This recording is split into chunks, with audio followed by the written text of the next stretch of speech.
Durant pull-up jumper off the rim and in. Oh! And the Thunder win!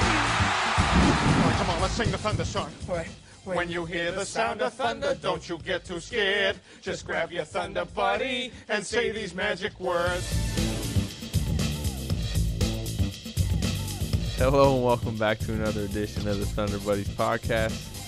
I'm Anthony Slater here with Darnell Mayberry, looking at a construction worker right outside our window. I kind of want him to come in and join, special guest. Nice guest on the podcast, something different. Wonder if he knows anything about Thunder. What percentage of people in this city do you think are aware of like the storylines going on with the Thunder? Like, do you think if we just asked that construction worker, like, if I had to put a percentage on it, like, I would say probably 63%. That's high. That's really high. The Thunder is. I know. There's no doubt about popular. it. There's no doubt about it. But you know, sports aren't just popular with everyone. You know, I mean, if people knew like Deion Waiters is struggling. That's what I'm saying. Like, I don't think everyone, like 63% of people know that Deion Waiters is struggling. I think, but 63% of people probably know. I think something about the Thunder. I think 80. Did you just give a head nod to that construction worker? Yeah, I think he saw me. I was about to say, hey, you got any thoughts on the trade? You like the Cantor pickup? You are enthralled with him too. I'm just saying, like, I think 85% of people would say if Kevin Durant walked into like Chipotle and they were in Chipotle, they'd be like, hey, that's Kevin Durant. He's on the Thunder that plays here. But I'm just saying, how many do you think? It'd be more than 85% for Kevin Durant. Yeah. Right? Well, I don't know that that's true because there's some people that are just oblivious to sports. But Kevin Durant kind of transcends sports in this city. So yes, it's probably almost 100%. Anyway, I'd love to see a person that didn't know. I'm sure there's like if DJ Augustine walked into Chipotle. Yeah. No, that's why I said Durant. 15% of people, if that. But Steve Novak, they might think he works there. Yeah. Oh, wow.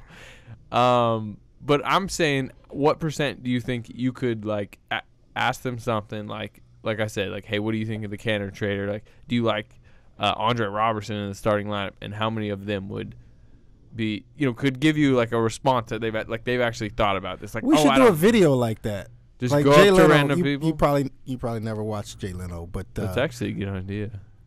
Jay Leno used to do stuff like that, and he wasn't the only one. But yeah, he would go on the street. Shows, he would go on the street and just talk to people about things that was going on in the news and ask random questions. Yeah, and even if people didn't know, they'd make it up and fake it and look like idiots on national television. We should do that. You know when we should definitely do, if this team doesn't make the playoffs, instead of going to a first-round series like we would do, we should just go around the city. Say, hey, what do you think of the Thunder in the playoffs? What do you think of their chances? No, if they don't make it, go around and be like, what do you think of the season? Like, what changes need to be made? Like, stuff like that. Because I mean, some interesting responses. Yeah, if they don't make the playoffs, that would get some interest. Yeah, probably pretty predictable responses if they don't make the playoffs. Yeah, but I mean, predictable from people that are like in tune with it. But there'll be some random people like, I don't know. Keep Kevin, hopefully. Mm-hmm. Somebody actually did that. Somebody came to town. I think it was the Save Our Sonics people, and they were trying to poke fun at Oklahomans and how allegedly Oklahomans didn't know anything about the Thunder.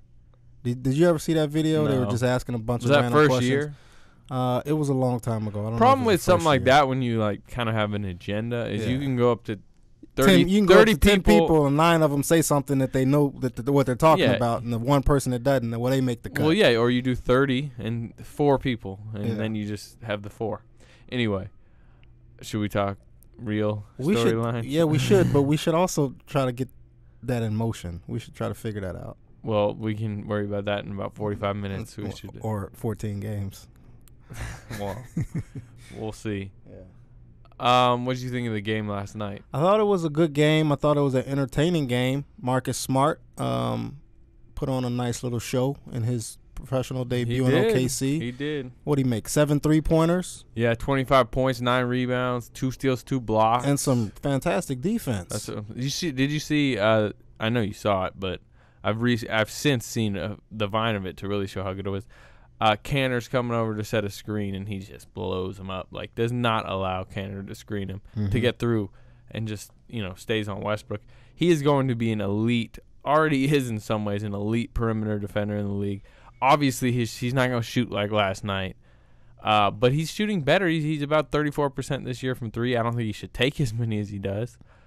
But I like him as a player, obviously. And I think you do too. You were campaigning like the Thunder should get up to 5 to take Marcus Smart. No, I was not campaigning that last year. Campaigning is a strong word. You wouldn't have complained if it happened. And Thunder fans shouldn't have complained about happening if they traded Reggie Jackson in the 21st pick. He's for that. Clearly better than his role would have been here. It wouldn't have worked. It wouldn't have worked. Well, it would have worked for two and a half years or whatever. Like we've seen this story before. Yeah. But anyway, I thought he was great. But no, it was a good game. It was more entertaining than all the Celtics coming to town. They're 6 games under 500. Even though they had won 7 of 8, they've been playing better. Hey, they're battling for that A seed in the East. They might get it. Hey, congratulations. 7 too. Anyway. The thing is, people kept saying, the Celtics are playing better. They weren't playing anybody. I mean, they weren't playing real good teams to win 7 of 8. But they're a feisty team. They're competitive. They played hard. I thought it was a more entertaining game than maybe you would have thought going in. But the Thunder, they're rolling offensively, but defensively they got issues. They got big-time issues. They are. I said it a little on the video last night, but they're not playing like the mid-2000s Suns, but their scores are like the mid-2000s Suns lately. Since February 26th, these are the scores. 117-113, a loss. 115-112 loss, 108-101 win, 123-118 win, 108-105 loss, 108-104 win, 120-108 loss, 113-99 win, 109-100 win, 119-115 loss, 122-118 win last night. Every score is over 100 and oftentimes way over 100 for both sides, which this just may be who they are. I mean, this just may have to be because, I mean, you bring Canner over, you get way better offenses. No, they're not. They're a defensive-minded team. Well, they can keep telling us that, but they're not showing us that. And, I mean, in some ways it's understandable. You trade Canner for Perkins, you're getting way better offensively and clearly worse defensively. I mean, Cantor arguably is the worst defensive center in the league. We've seen him. Can't guard pick and rolls. Isn't a good post defender, cannot block shots. He's of the 46 centers, he's dead last in blocks per 48 minutes. So you're getting worse defensively, obviously there. Overall, you just haven't played as well defensively at all. You've lost Tabo, and then obviously now Serge is out, which takes it to a whole new level. You don't have any rim protection. This just kind of is, I think, how they have to win. 122-118. Good luck with that. Well, the thing is, it might work in the last 14 games, but what's it gonna do in the postseason? First round, I don't know if that's gonna be effective. Well, I mean, against the Warriors, might be 130 to 129, but you're probably right in some ways. But if you get Serge back, you can be at least average defensively. Where's they weren't with him? I know. They were better. I think. Well, I don't know, man. I'm gonna stop. Well, where do you think the defensive issues are? Perimeter. Just staying in front. Opposing players breaking down their man. How about getting into the lane? How about schematically? Rotations are poor. I mean, schematically, it makes sense what they're trying to do. Shut off the lane, force long twos, contested long twos as opposed to giving up layups. But it's putting a lot of pressure on the perimeter defense. And, they're scrambling a lot of times, too many times, trying to close back out the shooters. And then once you're trying to close out, everybody's packing the paint.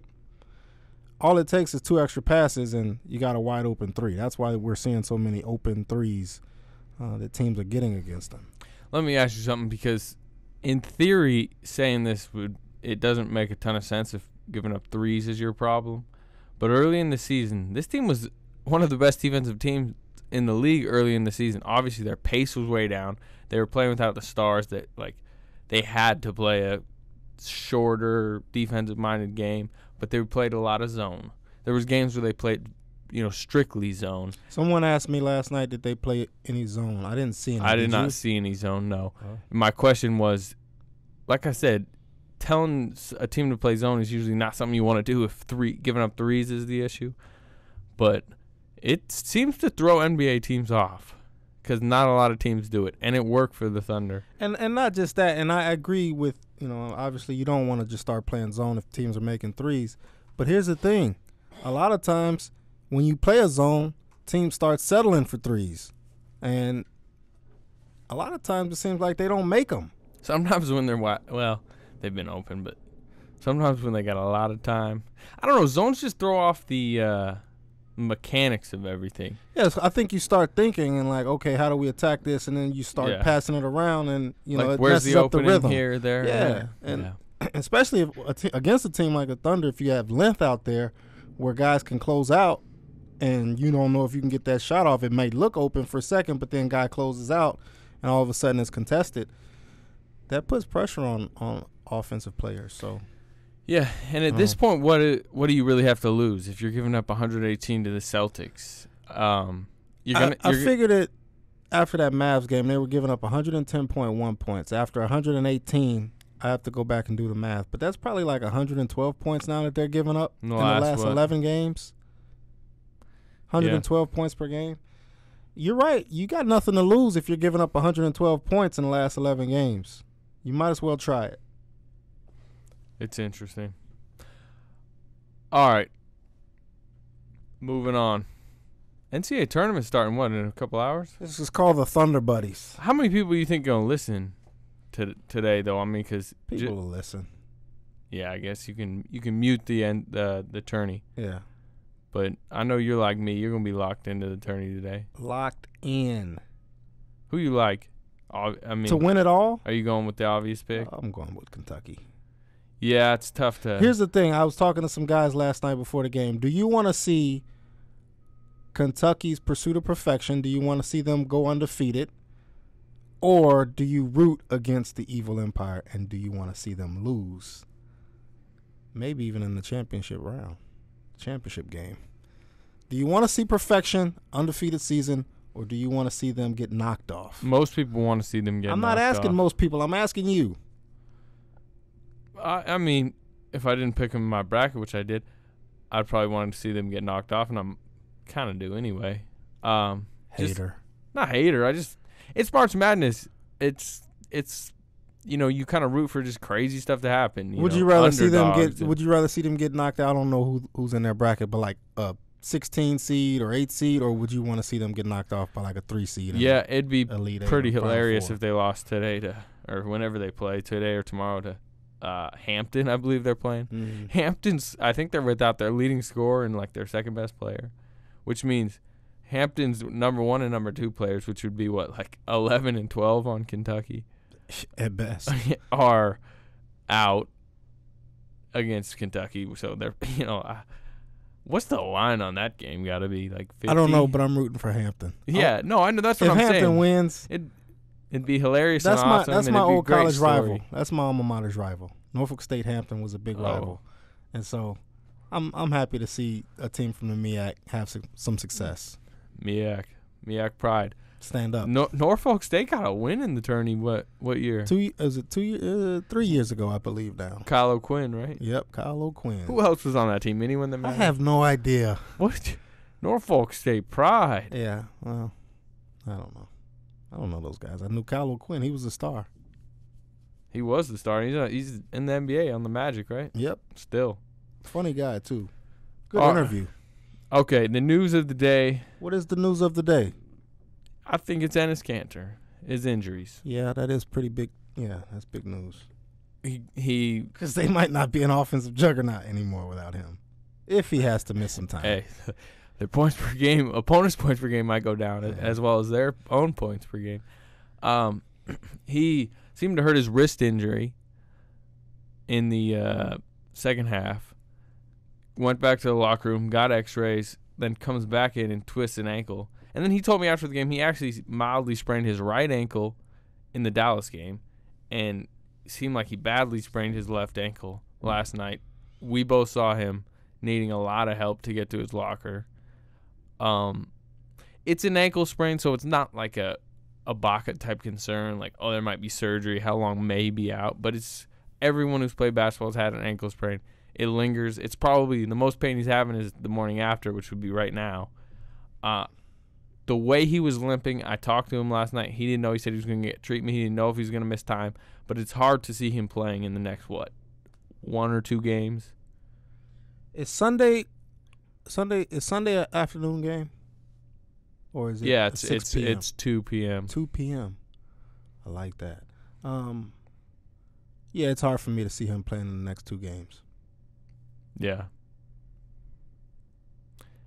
How big? I mean, it becomes a big issue. Are you surprised by this anymore? No. I don't want to say injury prone because he does not. I mean, he has not had a serious injury, Canner, for a while, but like he does get beat up a little bit. He had the thigh already. He seems like, I mean, maybe when you just, you put a lot of burden on him offensively and he's battling for rebounds. That dude eats glass. Yes, he does. He's a great offensive rebounder. Yes, he is. That's the kind of big man you like. You got to yes, be. I do. Offensively, you got to be a big-time Enes Kanter fan. Yeah, I am. I am. From the time they made the trade to now, how has your perception of Kanter improved? I had him on my fantasy team maybe 2 years ago, and he was wildly inconsistent. And he has been, for the most part, he had a bad game, like a two-game stretch of bad games. Chicago and whoever they played either. I think it was right before Chicago at home, where he had like 8 points and 6 points respectively in those games.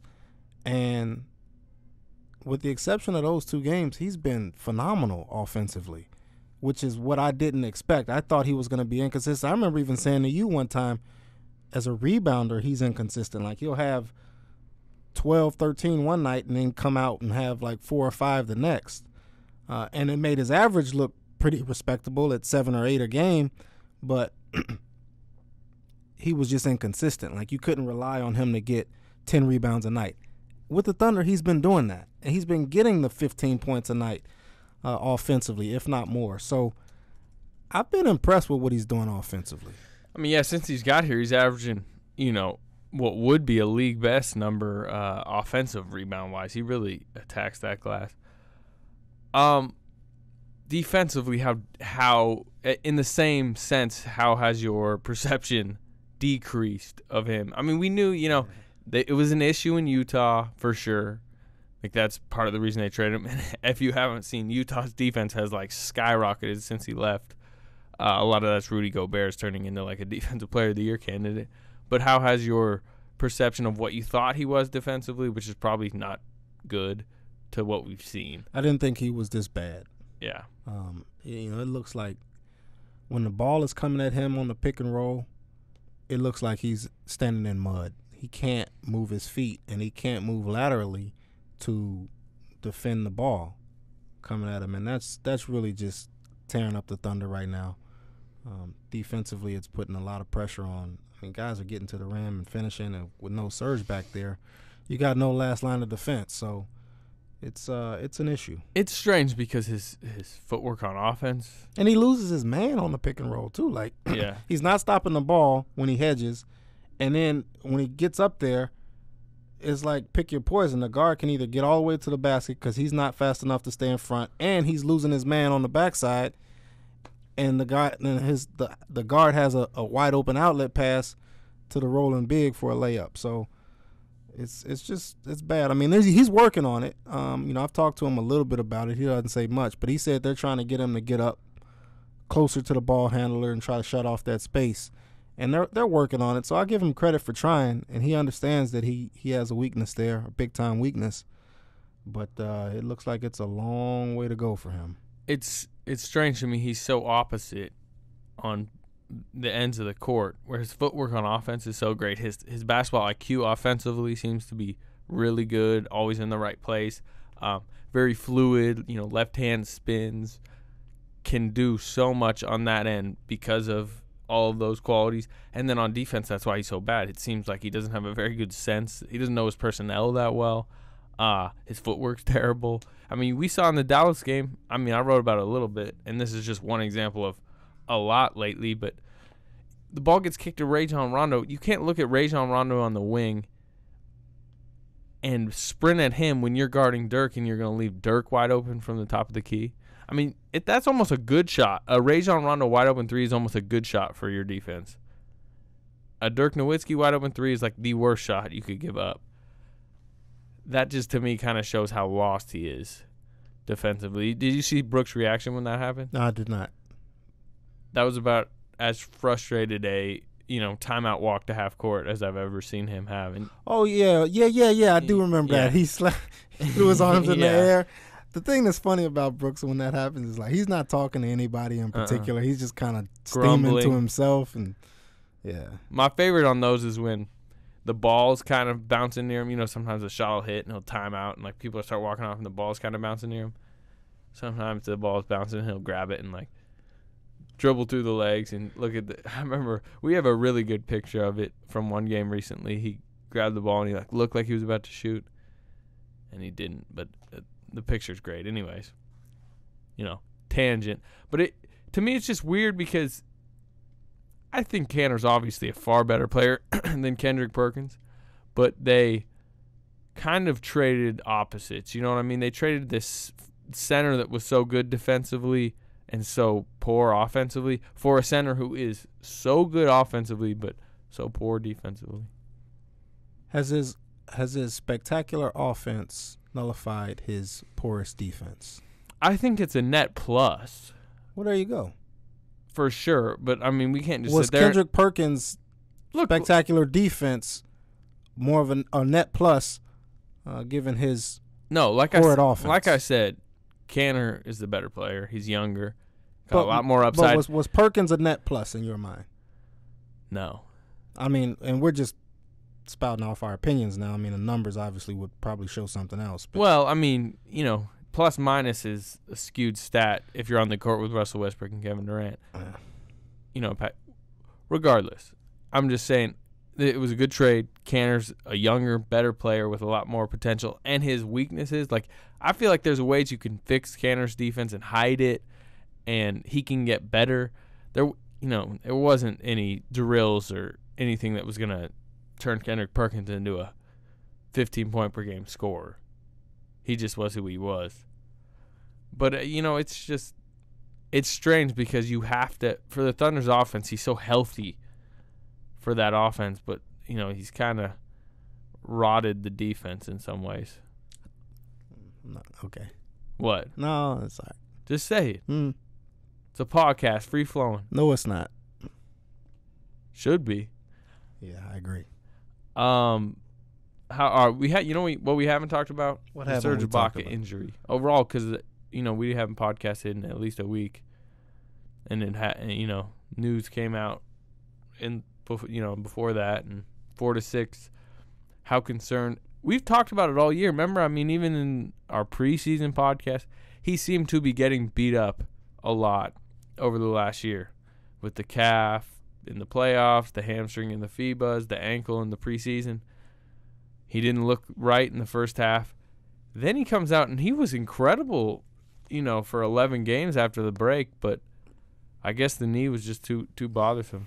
Are you surprised they didn't try to, from what they're saying, which is that there's no structural damage, it was just stiffness and soreness and swelling, that they didn't try to push this through the playoffs and do it in the offseason? Yeah, I think they wanted to. I think the player and the player's representation wanted something else. And I think they won out. So what you're saying is you think Ibaka and Ibaka's reps wanted the surgery? Yeah, I'm going to defend the Thunder here for a second. I've been hearing a lot of talk from some fans and, on the radio locally that some concern about whether these players feel the Thunder's medical staff knows what it's doing. The thing you have to understand is all of these surgeries, these players are going to the people that their agents and their representatives have chosen.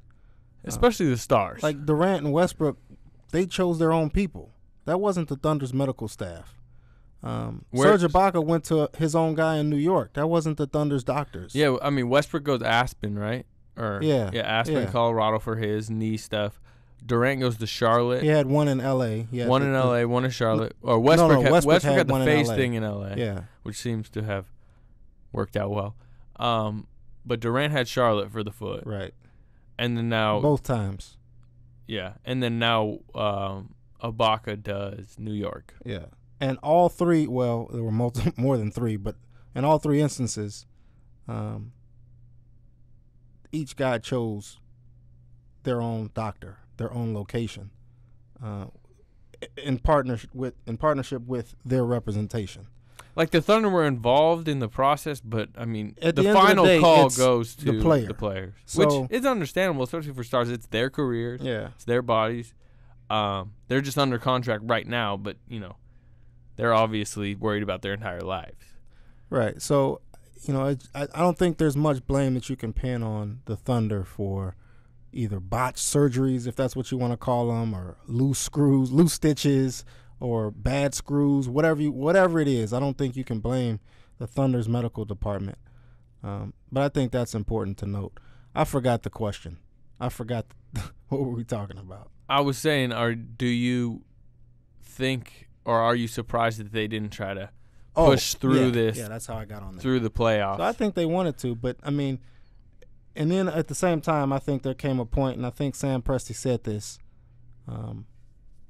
There came a point when they realized it wasn't going to work.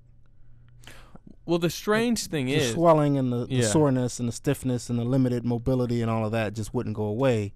And so he probably wasn't going to be himself going forward as long as they continue to try to, just rely on medication and rest and draining the knee, which is what they were doing. Well, the strange thing is they said he's been experiencing this pain since, I believe, late February. Mm-hmm. He's been playing incredible. Even in late February when apparently this started. 23-10 against the Pacers. He had a 25-9. His block shots in his last 8 or so games, 3-8, 3-3-2, 3-4, 3-5. Do you remember that one fast break he had? And Westbrook hit him He and he kind went of up for a dunk. tripped, or it looked like I don't know if he tripped or what, but it just looked like, damn, Serge used to get up way higher than that. And I remember I pointed out to you right when it happened, I'm like, is something wrong with this guy? But it looked right then that he wasn't right. He hasn't been like the same Air Congo type. Right. We haven't seen Air Congo all year. We've seen the Dikembe finger wag. Yes, we have. What do you like better, Air Congo or the not in the house of Air Congo? Because Ibaka? it's more original. Although it is kind of the Jet Terry. Yeah. He's not the first to do it.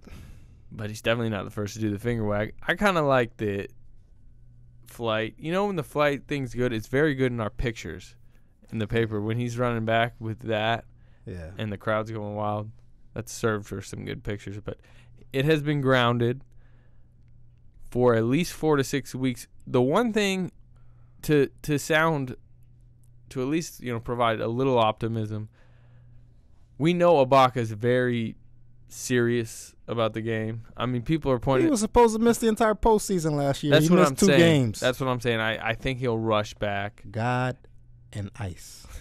And Kerry Hilson. Yeah, I'm saying Kerry. Our construction worker friend is back. Was he buckling his pants for? I don't know. I'm going to leave that one out of the podcast. That was strange. But I don't even remember what I was saying now. God and ice and Kerry Hilson. Okay. He's probably going to, I don't want to say rush back, but he's going to push to get back for the playoffs, I think. I think that's why they had it now, because 4 weeks puts it right at the end of the regular season. I think he's super professional. I think he's, very committed to getting back and playing in these playoffs. But what are your thoughts on the South by Southwest thing? I thought it was suspicious. I thought it looked suspicious. I thought it was fishy. I kind of think it was just terrible timing. Because, I mean, this thing's been planned for so long.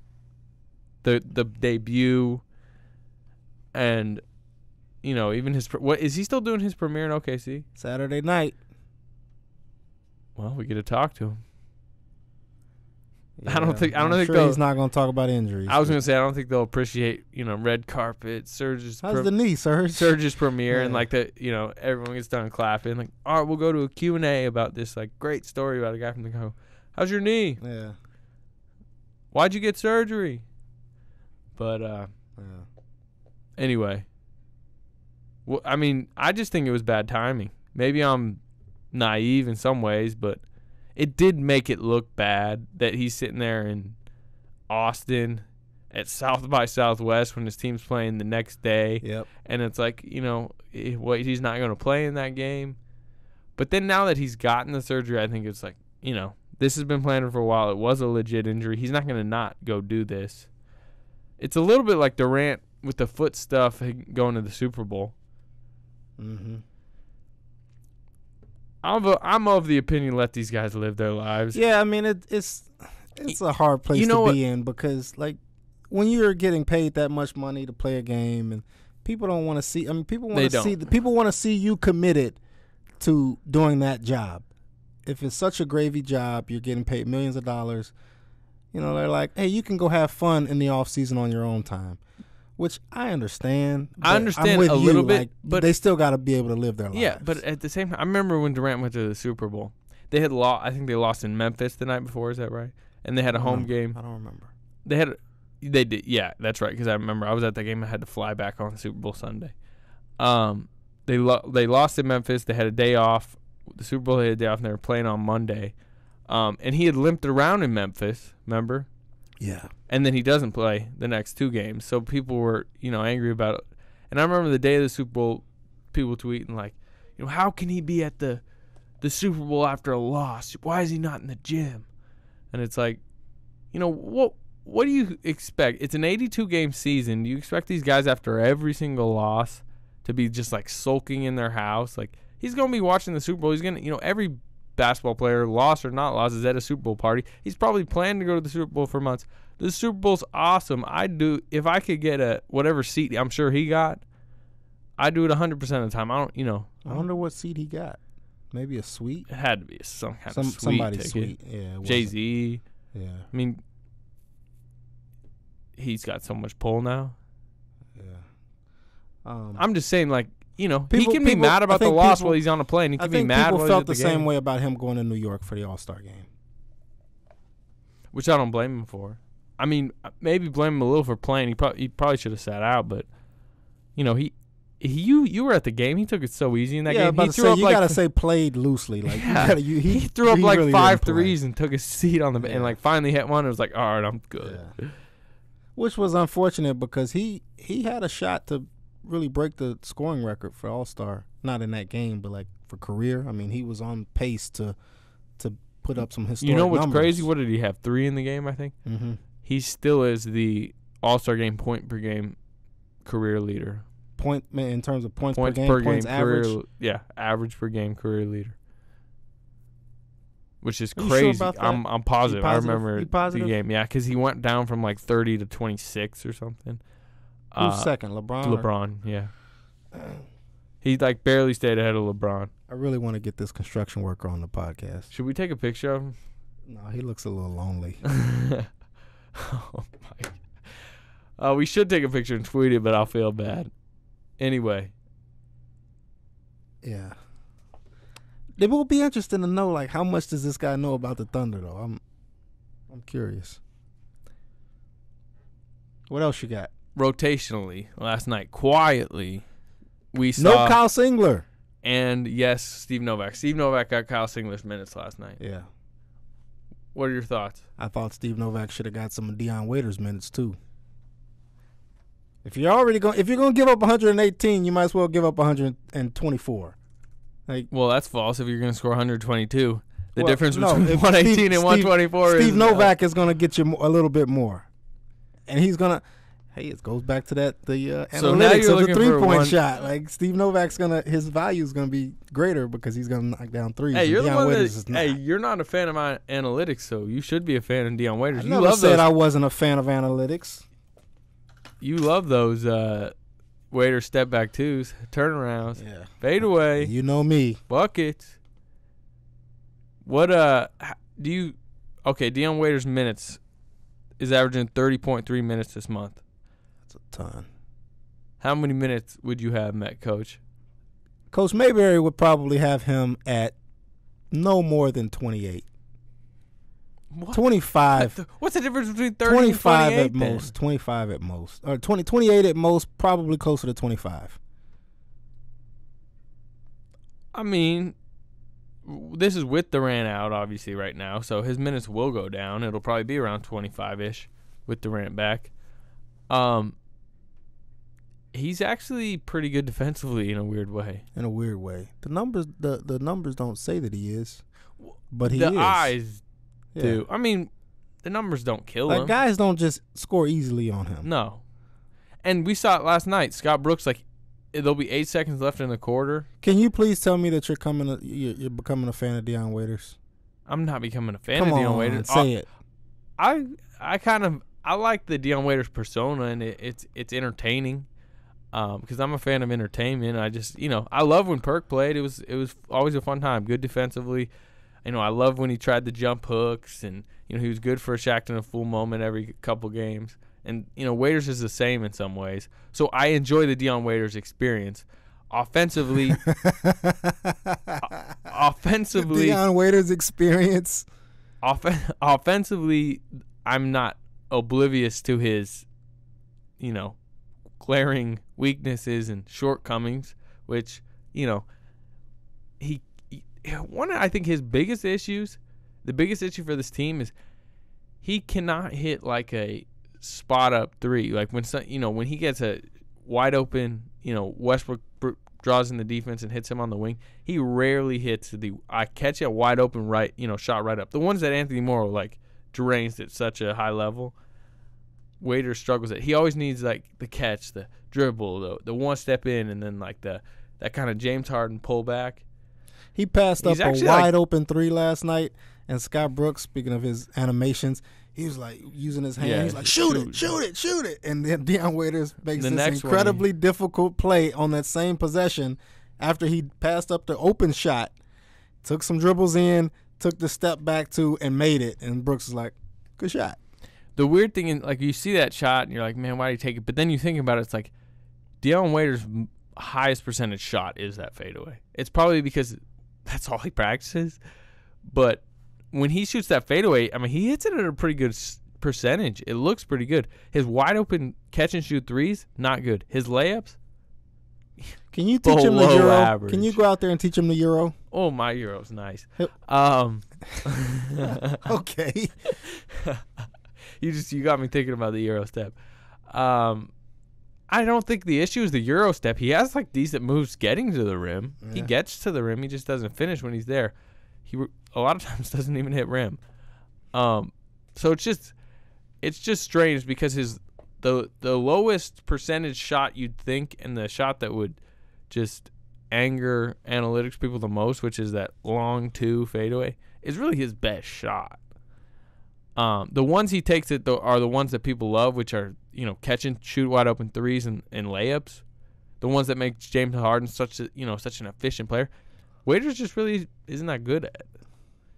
So he's a very unique player. I'd play Steve Novak more. Well, I think Steve Novak is going to get Kyle Singler's minutes moving forward. You see Steve Novak block a Kelly Olynyk layup last night? No. You didn't see that? I didn't see Steve Novak come inside the 3-point line. Steve Novak had a pretty nice block last night on a Olynyk reverse layup, a 7-footer.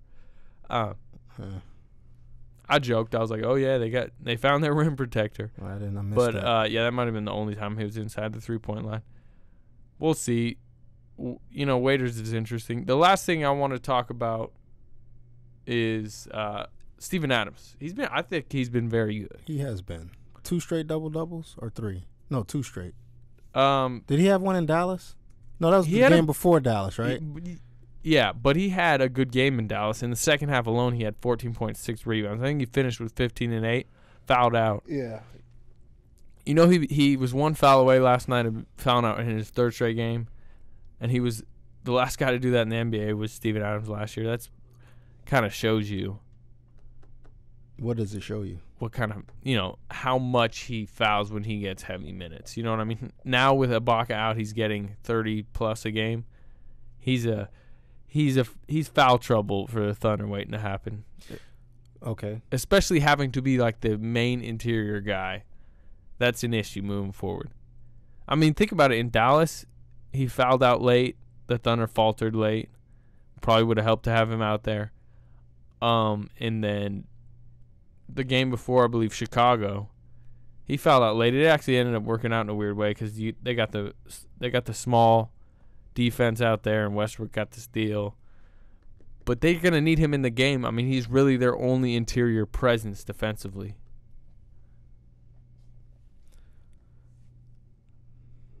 Speak. I got nothing to say about it. They need him. I mean, that's clear. But I mean, I think he's been encouraging. Yeah, I mean, he's been doing that all season, though. I mean, this isn't new. I think the offense in some ways has been consistently better than it was before the injury. His shot looks better now after the injury. His hooks and his touch on floaters. And his free throws. His shots, as far as jump shots, we've seen him take 2 now. Yeah. Do not look good, but whatever. That's not what he's on the court to do.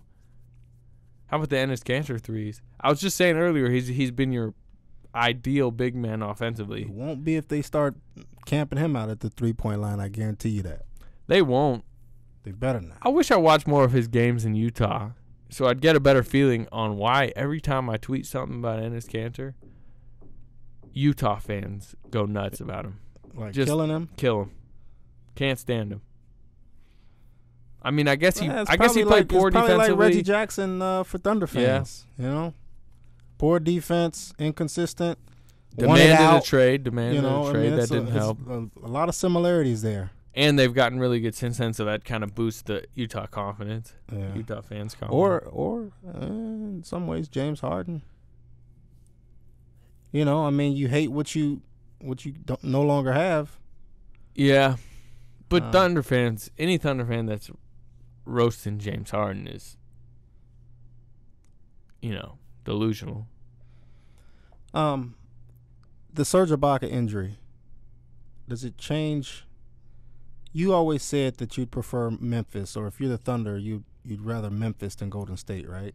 Yeah, and does this Ibaka injury change anything for you with regard to that? No, I think Golden State's a better team. I just think they're super dangerous at home. Kanter.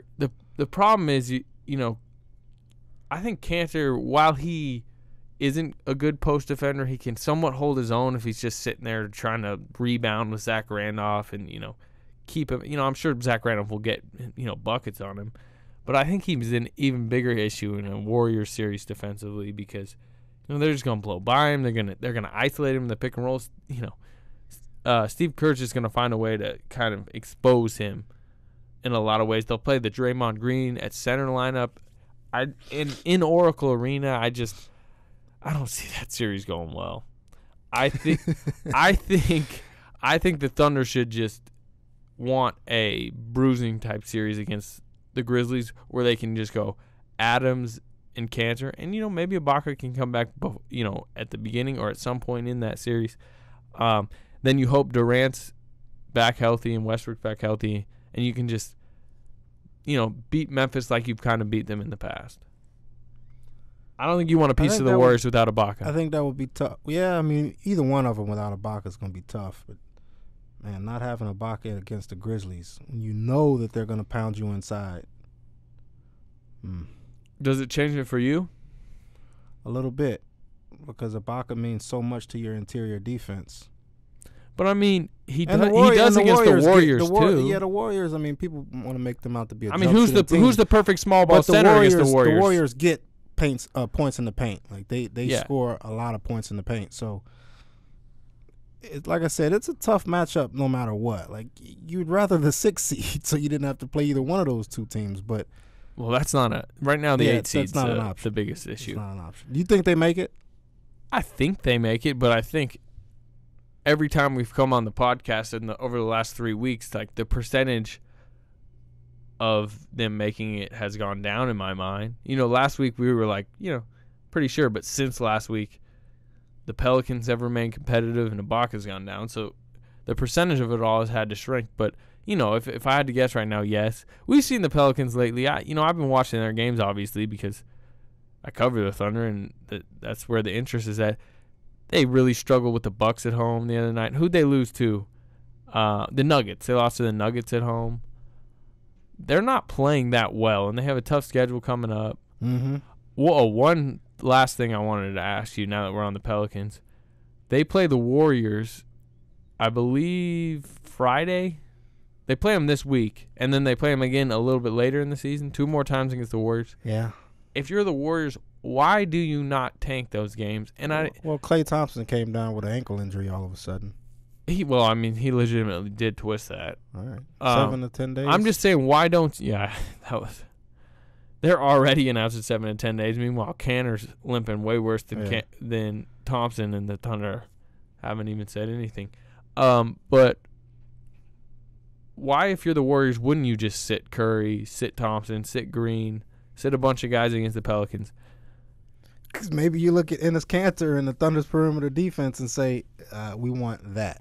There is no possible way the Warriors no Ibaka, in their right perhaps. mind. Yeah, but even the thought of Durant and Westbrook and a team that has so much playoff history and experience and the lethalness potentially of the Thunder, if you're the Warriors, regardless of the Thunder's injuries, especially where it's not like Durant's been ruled out for the year and Ibaka's been ruled out for the year, there's a possibility both are back.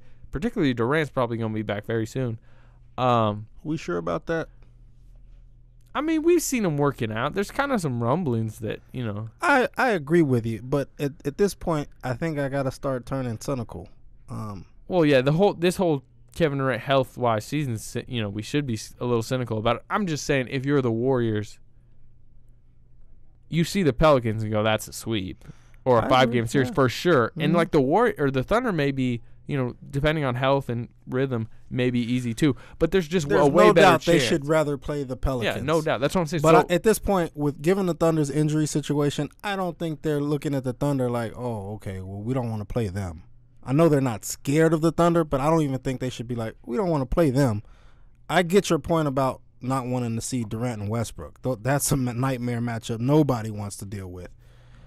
But, I mean, as a team, the Thunder is beatable. Very, very beatable. Look. Especially by the Warriors. No, I mean, I agree in that sense. I'm just saying, if you're the Warriors. Now, if they got them in, like, the conference finals, which wouldn't happen, that's a different story, man. Maybe when the Thunder gets a chance to rest, recover. Get a rhythm. But in the first round, that's when you want to play the Thunder. There's no doubt about it. I'm just saying, I don't think the Warriors are sitting there and going to say, like, oh, I'm terrified of the Thunder. I'm just saying, if you look at your two options, it's clear who's the option you want, which is the Pelicans. So why wouldn't you just say, hey, we're going to get our guys some rest. We'll just say they need rest for the playoffs, which, they're probably going to rest their guys late in the season anyways. Why not rest them in a Pelicans game? It makes sense. I'm not arguing with you. I mean, I expect that's what they will do. It's interesting. Cold hard facts. Coors Light. Somebody facts. ripped me not ripped me, but tweeted at me that I say interesting a lot on the podcast, and I really do. I think that means you're just really not interested and you're just trying to move on. No, that's like a filler word for you. It is my filler word, I guess. It's like, all right, really, that's not interesting, but well, it's when it is, but I don't have any more like points about it. I'm just like, okay, moving that's on. When I just don't say anything. You're like, say something. No thanks. Well, the problem is I gotta run this podcast. I gotta like take it from storyline to storyline, and you just sit over there and get ready to react. Here's a thing ESPN put out. Coors Light. I shouldn't give Coors Light any pub. Cold hard facts.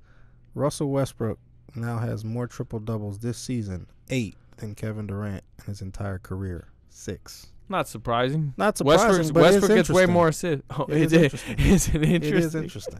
I don't know. That's not too surprising to me because the assists. Westbrook's the point guard. He's always averaged a lot more assists, which makes sense. So yeah, triple doubles in some ways are overrated. Where you can have a 48, 15, and 9 and yeah. you don't get a triple-double, and you get a Reggie Jackson last night had 11, 10, and 10. And went 4 of 17 shooting, and they lost to the Sixers. But the headline was he had a triple-double. But he had a triple-double. And he had like 5 turnovers. But what do you think of his 23 points, 20 assists in a home win over the Grizzlies, though? That was a nice game for Reggie. Yeah, Mike Conley didn't play that game. And I didn't see the assist, so. Mike Conley didn't play that game, so who'd he do it on? Calathis and Bano, your boy. Hey, Bano was a thorn in the Thunder side last year's playoffs, which included Reggie, so. Yeah. Good for him for getting a little revenge. He likes playing against the Grizzlies. Here's a Pelican schedule for everyone out there panicking right now. Tonight, we're recording this on Thursday, at Phoenix. Friday, tough back-to-back at Golden State, with or without Steph Curry and Klay Thompson. And everyone. Or Festus whoever, Ezeli's going to get a lot of post stuff. Leandro Barbosa's going to play like 40 minutes. Leandro. And then Sunday, tough turnaround. Sunday afternoon game against the Clippers at L.A. See, that to me feels like a 1-2 road trip. If the Pelicans go 2-1, that's a great road trip for them. Yeah, and then they go back home Wednesday against Houston. So they got 4 tough games coming up. Thunder got the Hawks on Friday, potentially without Canner, and obviously without Ibaka, maybe without Durant. So, that's a tough one. But then they got Heat at home. Oh, that's a W. I don't know. The Heat. Come on, that's a W. You'd think, but I will say the Heat's last 2 games, they beat the Cavs and the Blazers. Both were in Miami, and the Thunder will definitely be favored, but you don't have Canner. Like, that's not a for sure thing. What I would consider more of a for sure thing is Lakers on Tuesday in Oklahoma City. But the schedule I think breaks slightly to the Thunder's way still in the end, and the experience breaks their way, and I still think they'll get an in, but this is something we're gonna be talking about probably into next month. I don't think it's gonna be a runaway. If the Celtics won last night, yeah. I think people would have been hitting the panic button today. Big time. All right. We'll talk to you again next week. Enjoy the tournament and enjoy the Thunder games. See you.